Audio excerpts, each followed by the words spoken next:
Welcome to Musa Bytes. Here we make complex technology simple and accessible for everyone. Today, let's talk about a big one. What if the next global arms race wasn't over nuclear weapons, but over superhuman intelligence?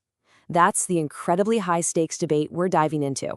So forget about the slow and steady progress of AI that we've been seeing.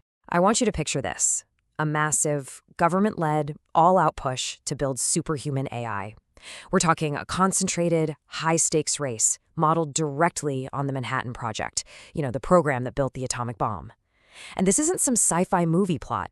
It's a very real idea that's gaining a lot of steam in some really powerful circles, all with one goal: win the AI race, no matter what it costs. But here's the twist. What if trying to win is actually the most dangerous thing we could possibly do? A brand new paper, written by some of the absolute biggest names in the AI world, is sounding a massive alarm. They're arguing that the race itself could be what triggers a global catastrophe. Let's get into what they're saying. And let's be clear, this isn't just some abstract idea being thrown around. It's being seriously discussed at the highest levels of government. The proposal is for this huge, state-funded program to achieve artificial general intelligence, or AGI. That's an AI that can reason and learn just like a human. The goal? To secure a strategic advantage that no other country could match. And you might be wondering, who exactly is pushing for this? Well, it's not a fringe idea. It's being promoted by a U.S. Congressional Commission and even the U.S. Secretary of Energy. That tells you there's a really powerful belief inside the government that speeding up AI development is the only way to stay ahead of rivals. But not everyone thinks this is a good idea. In fact, in a really surprising turn of events, three major figures in AI, and includes the former CEO of Google, Eric Schmidt, they've co-authored a paper that directly pushes back against this whole rush for dominance. Their main point is simple: an aggressive race to build superintelligence is just profoundly dangerous. This quote from their paper pretty much says it all. They're warning that if any country tries to create and control a super intelligent AI, basically a super weapon, it's not going to lead to global stability, just the opposite. It'll provoke hostile reactions, ramp up global tensions, and could even trigger some truly devastating attacks.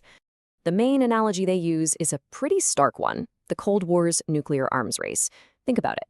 Just like one side getting a monopoly on nuclear weapons could have triggered a preemptive strike, they argue that one nation achieving a monopoly on AI could provoke catastrophic cyber attacks.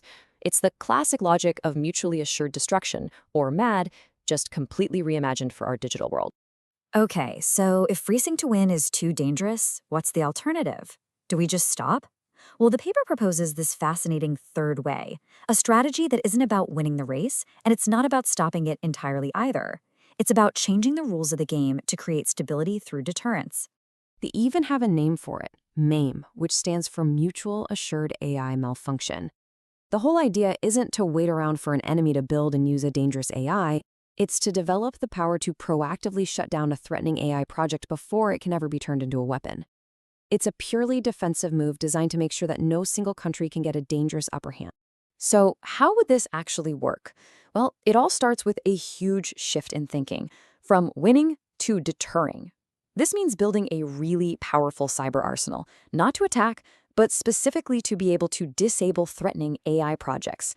And at the same time, you'd strategically limit your rivals' access to the key ingredients they need to build superintelligence, like the most advanced computer chips and the most powerful AI models.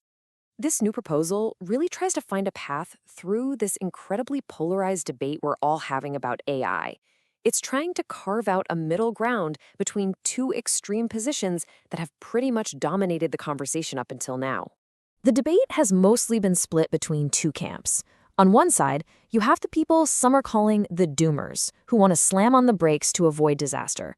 On the other side are the ostriches, who argue we should just accelerate as fast as possible and hope for the best. This new paper is trying to create that third path, a measured, defensive strategy that's focused on deterrence, not on dominance. And this is why this paper is making such huge waves. It signals a major shift in thinking, especially coming from someone like Eric Schmidt. He was previously one of the most vocal supporters of an aggressive AI race with China. The fact that he's now backing a more cautious defensive strategy suggests that even at the highest levels, there's a growing realization that the old way of thinking, pure competition, is just too dangerous with this technology. The technology to build superhuman AI is here. It's not a question of if anymore, and it's getting faster every single day. The real question is how we're going to handle it. Will nations recklessly race for a monopoly on a power they can't possibly control, or will they find a new way forward? A new way to manage a risk that threatens every single one of us? That choice is going to define our future. That was today's Bite from Musa Bytes.